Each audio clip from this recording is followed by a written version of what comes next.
Selamat pagi, senang sekali saya Rosmi Rahma kembali menjumpai Anda dalam program Redaksi 33. Kami akan menyajikan informasi penting untuk Anda dan berikut di antaranya.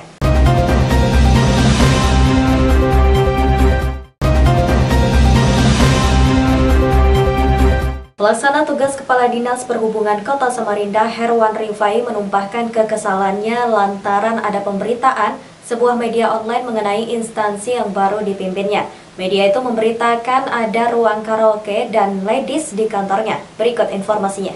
Hari-hari belakangan Herwan Rifai merasa terganggu dengan pemberitaan media online. Karena dalam berita itu disebut-sebut di kantornya disediakan ruang karaoke. Tidak hanya itu, bahkan disebut pula ada ladies atau perempuan yang melayani kebutuhan setiap orang yang ingin bernyanyi karaoke di kantor itu. Karena pemberitaan itu, Herwan Rifai mengaku sudah meminta kepada pihak media yang memberitakan untuk datang dan menunjukkan di mana ruang karaoke yang dimaksudkan. Bahkan secara khusus, PLT Kepala Dishub Samarinda itu menelpon untuk menyampaikan hak jawab. Tapi oknum yang mengaku sebagai wartawan itu tidak pernah datang. Jadi selepas saya jelaskan, kemarin saya ada ditelepon dengan salah satu wartawan media online. Nah, saya sudah baca, katanya saya marah-marah, ngancam. Nah, saya bilang saya tidak marah-marah. Mari kita buktikan benar enggak isu itu. Saya bawa sampai masuk setiap ruangan yang ada di Dishub. Ruang karaoke yang mana yang dimaksud? Nah, pemikiran saya ruang karaoke itu kan tertutup. Nah, dia sebut ruang kan? Nah, begitu dia sudah saya jelaskan begitu, dia kejar di belakang Pak. Di belakang ada kantin dengan ada ruang terbuka. Memang saya nggak nyebut itu karaoke. Saya nyebut tempat kita santai untuk nyanyi-nyanyi. Nah, yang saya tidak keberatan sama sekali itu dia sebut ladies. Mana ladiesnya? Tunjukkan siapa. Nah, jadi sudah saya klarifikasi, saya sudah mau suruh datang, dia nggak mau. Tiba-tiba pagi tadi saya lihat, disebutnya Luka Dishub marah-marah ini. Ya sudahlah, saya bilang, nggak ada masalah, saya bilang. Jadi kita buktikan aja, sekarang kita buktikan. Teman-teman wartawan datang ke kantor saya terima dengan baik, kita tinjau setiap ruangan. Di kantor Dishub Samarinda Jalan MT Haryono diakui ada kantin yang letaknya di belakang. Kantin itu adalah bekas bengkel Dishub yang dilengkapi fasilitas sound system untuk para staf yang ingin berkaraoke sambil istirahat atau pulang kerja. Ruang kantin itu terbuka dan sudah ada sejak masa kepemimpinan Kepala Dishub sebelumnya. Keberatan Herwan Rifai karena disebut-sebut ada ladies yang mengesankan kantornya menjadi tempat hiburan umumnya. Berita media online menurutnya adalah fitnah. Jadi saya sangat keberatan tuduhan itu. Sangat keberatan gitu. Kalau mau datang sini sama-sama, saya bilang siapa sih yang melapor? Oh, itu kode etik jurnalistik. Oke, silahkan, sudah anda apa. Tapi kamu minta datang, tidak berani datang juga kemarin. Dia tidak datang. Sampai saya telepon ada WA-nya masih. Dia nelpon, tidak ada nomor, tetap saya angkat. Lah begitu saya balik nelpon, tidak diangkatnya. Saya WA, kenapa tidak datang? Sibuk ngetik. Kalau begitu saya bilang enak betul orang memfitnah, melempar ego orang kan. Coba cross check dulu, datang ke kantor saya bilang. Mari, saya tidak pernah nolak, kan tahu sendiri teman-teman. Pernahkah saya menolak orang ke sini? Herwan Rifai mengaku belum tergerak untuk mengadukan masalah pemberitaan itu kepada Dewan Pers. Dia menganggap para wartawan dan media adalah mitra pemerintah. Namun diharapkannya agar dalam menyampaikan berita disertai dengan keseimbangan. Tim Kaltim TV, Hardin melaporkan.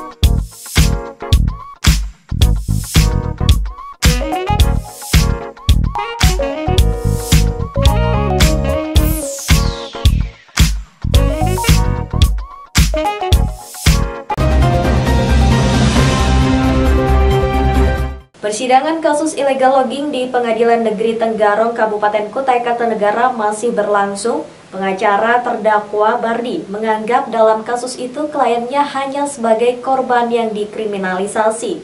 Sementara aktor intelektual dari praktik jual beli kayu liar itu tidak diungkap. Sudah lama kasus-kasus kayu liar atau illegal logging tidak begitu terdengar aktivitasnya di Kabupaten Kota Kaltim. Namun ternyata bukan berarti aktivitas penebangan maupun perdagangan kayu liar sudah berhenti. Buktinya ada kasus dengan terdakwa bernama Bardi disidangkan. Bardi adalah sopir truk yang membawa kayu ulin dari lokasi penebangan di Kutai Barat. Saat berada di Lokulu-Kukar, mobil dia yang sedang beriring-iringan 7 truk ditangkap. Tapi ironisnya hanya Bardi yang diseret untuk menanggung perbuatannya. Sementara sopir lain dan juga aktor intelektual jual beli kayu liar dibiarkan bebas.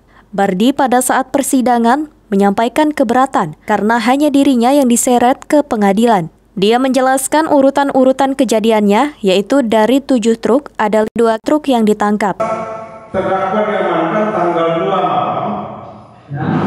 Apakah terdakwa sempat pulang ke rumah atau sejak saat itu ditahan? Sejak saat itu ditahan. Jadi tidak sempat pulang ke rumah ya? Tidak sempat. Kemudian pada saat saudara mengangkut kayu, apakah saudara terdakwa sendiri, berdua, bertiga atau berapa orang? Itu saya ketemu 2 itu di mobil konvoi Pak. Mobil konvoi berapa? Berapa mobil? 7 mobil Pak. 7 mobil? Ya. Saudara terdakwa tahu siapa-siapa 7 mobil itu yang termasuk dengan terdakwa? Iya, ada yang saya kenal. Ada yang dikenal semuanya atau ada yang tidak dikenal? Kenal semua Pak. Kenal semua. Kemudian pertanyaan berikut, 7 mobil itu Ya Pak. mengambil kayu sama dengan terdakwa atau masing-masing tempatnya? Ada yang sama Pak, ada yang tidak. Keberatan Bardi semestinya semua yang terlibat dihadirkan di pengadilan, yaitu para sopir truk 5 orang dan juga aktor penjual dan pembeli kayu ulin. Poin yang kita dapat dalam fakta persidangan pada hari ini adalah yang pertama, adanya aktor intelektual yang belum tersentuh sama sekali pada saat penyidikan yang melakukan jelas di sini kriminalisasinya. Lalu yang kedua, bukti yang menjadi dasar terhadap pemeriksaan terdakwa saat ini itu tidak diekspos atau tidak dikeluarkan oleh penyidik dan tidak diberikan kepada jaksa penuntut umum. Padahal yang menjadi dasar-dasar untuk membuka semua perkara ini berada di dalam bukti tersebut. Bukti itu adalah berupa 2 buah ponsel yang segala isi percakapan mulai dari si aktor intelektualnya yang berada di balik ini semua sampai ke, kalau kita sebut klien kami ini walaupun sudah menjadi terdakwa adalah korban dari kriminalisasi tersebut. Kini Bardi menanti keadilan dari Majelis Hakim Pengadilan Negeri Tenggarong. Dia sudah mengakui dan mempertanggungjawabkan perbuatannya sebagai sopir truk, tapi dia meminta agar aparat hukum mengadili juga pemilik dan pembeli kayu. Ya, kita serahkan sepenuhnya kepada beliau. Saya percaya majelis sudah memahami benar perkara ini dan saya salut, saya berterima kasih kepemimpinan hakim, majelis semuanya independen, tegas, memberikan kesempatan kepada semua pihak. Nah, sebenarnya hari ini kesempatan kami untuk menghadirkan ahli, tapi ahli kami berhalangan karena terkait rapid test yang reaktif. Ya, tapi kami percaya, kami bangga dengan independensi majelis hakim. Tim Kaltim TV, Hardin melaporkan.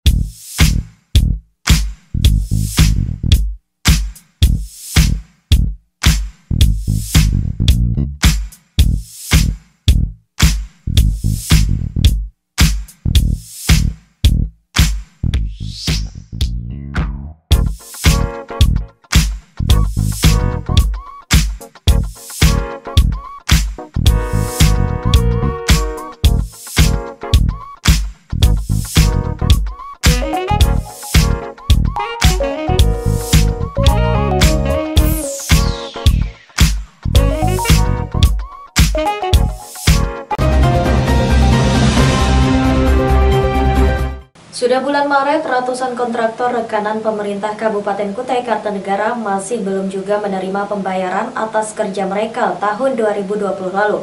Para kontraktor berharap pemerintah memenuhi janjinya. Berikut informasinya. Tidak ada lagi demonstrasi dari para kontraktor seperti sebelum-sebelumnya. Tapi ratusan kontraktor tetap gelisah karena sampai bulan Maret pekerjaannya tahun 2020 lalu belum juga dibayar oleh pemerintah Kabupaten Kutai Kartanegara. Jumlah kewajiban Pemkab Kukar disebut-sebut sekitar 305 miliar lagi. Jumlah itu harus dibayarkan kepada sekitar 300-an kontraktor. Namun belum ada data pastinya karena ada yang menyebutkan jumlah kontraktor yang belum dibayarkan haknya ada 1.500-an. Pemkab Kukar sendiri tidak menyangkal adanya keterlambatan bayar pekerjaan proyek tahun 2020 lalu. Pemkab siap membayar, namun karena ada mekanisme birokrasi yang harus dilewati, lantaran jatuh tempo pembayaran sudah terlewat. Semestinya semua kontraktor dibayar dengan anggaran tahun 2020, tetapi karena belum terbayar dilimpahkan menggunakan tahun anggaran 2021. Sampai hari ini progresnya berangkat dari telaan BPKP, BPK, kemudian surat dari Menteri Keuangan perihal pembayaran kita ini ditindaklanjuti oleh Bawaskap yang alhamdulillah visitnya kemarin itu reviewnya berakhir tanggal 11. Nah, sekarang kelengkapannya udah di OPD masing-masing. OPD masing-masing sampai hari ini masih merekap kelengkapan.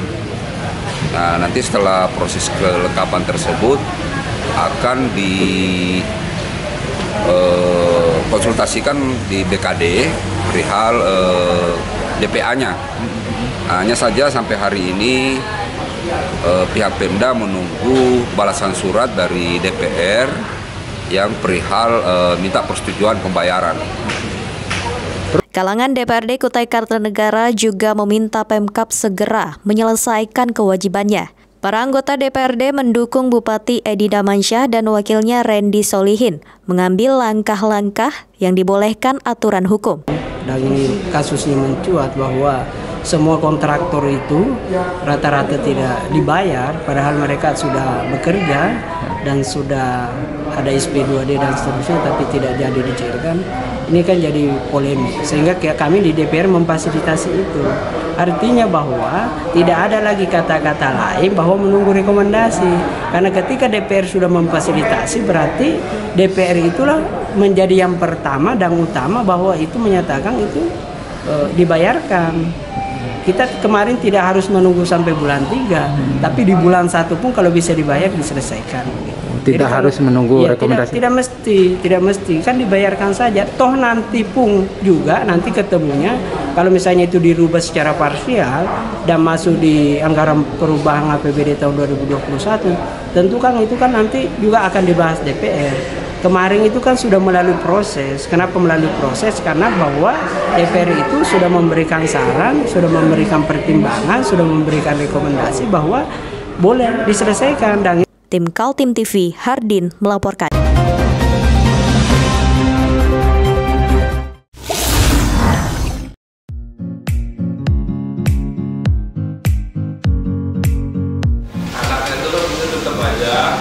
Cara mudah beriklan digital di Kaltim TV.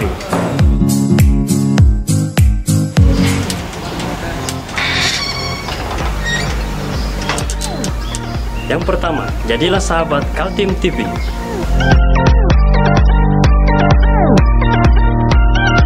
Dengan Rp1.000.000, para sahabat mendapat 20 kali tayang di slot berita kamu.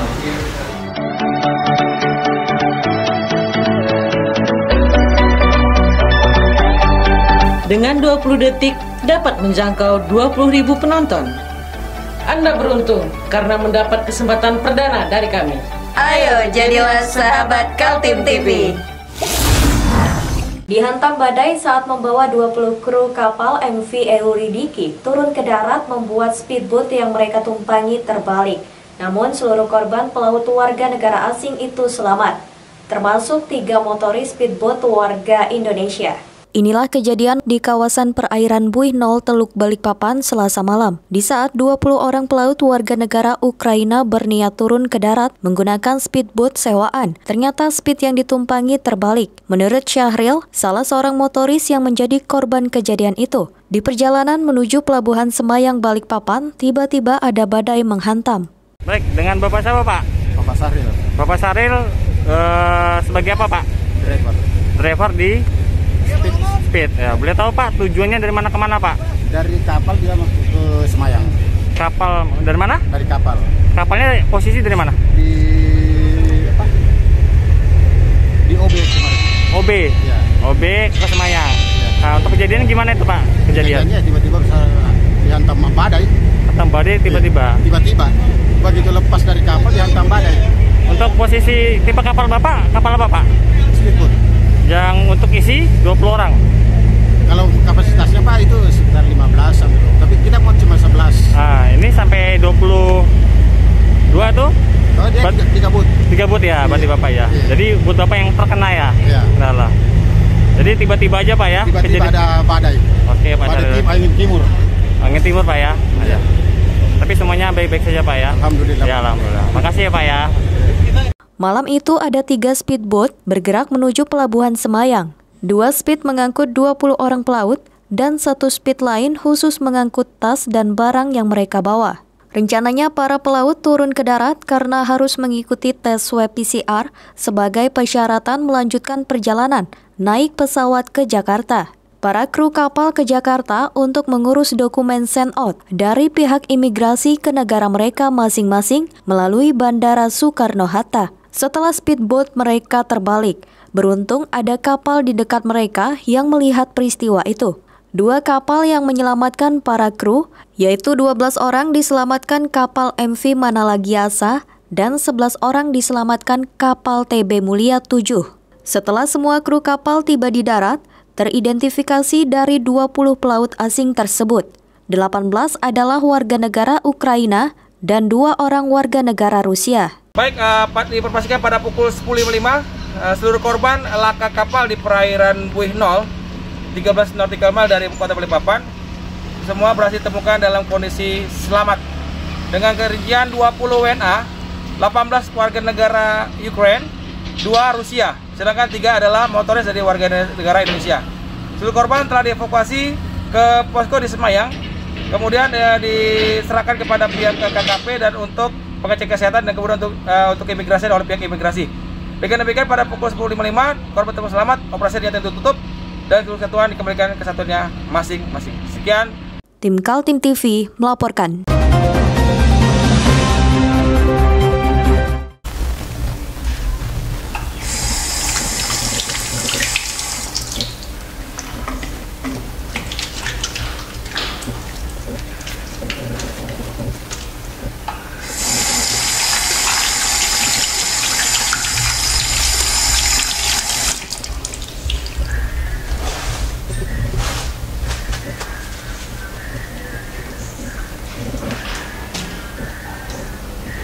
Meskipun di rumah saja, kita tetap selalu menjaga kesehatan, cuci tangan, menggunakan hand sanitizer.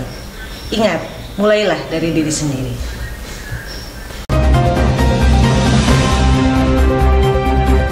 DPRD Kaltim sudah siap menggelar pelantikan Wakil Ketua DPRD pengganti Andi Harun yang kini menjadi Wali Kota Samarinda. Begitu pula pengganti antar waktu almarhum Muspandi dari Partai Amanat Nasional.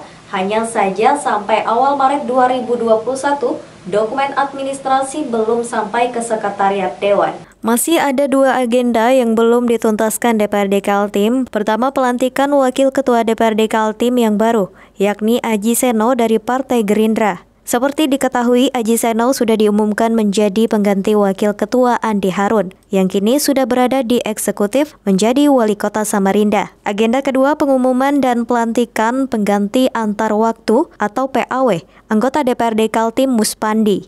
Politisi dari Partai Amanat Nasional itu meninggal dunia pada 1 Januari 2021. Sesuai urutan penggantinya dari daerah pemilihan Penajam Pasir Utara adalah Sukawati yang memperoleh suara kedua terbesar. Pelantikan dan PAW? Belum ada surat masuk.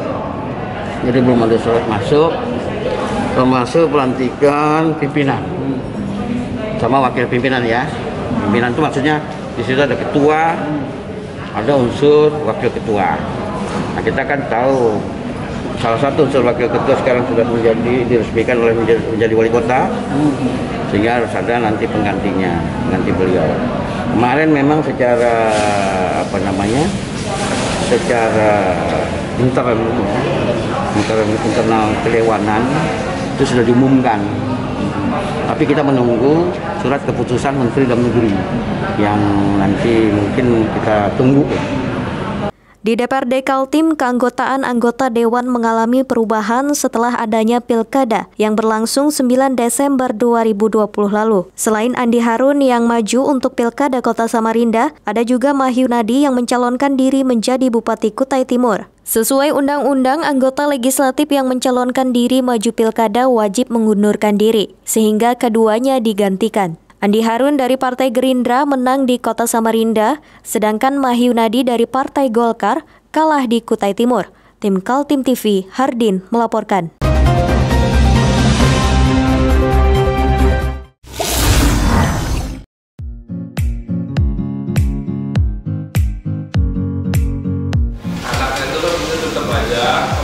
Cara mudah beriklan digital di Kaltim TV.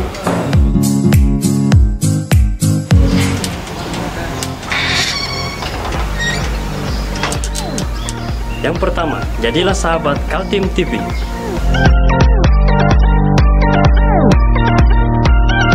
Dengan Rp1 juta, para sahabat mendapat 20 kali tayang di slot berita kamu.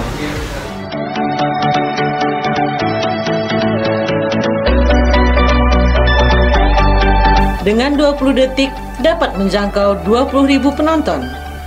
Anda beruntung karena mendapat kesempatan perdana dari kami. Ayo jadilah sahabat Kaltim TV.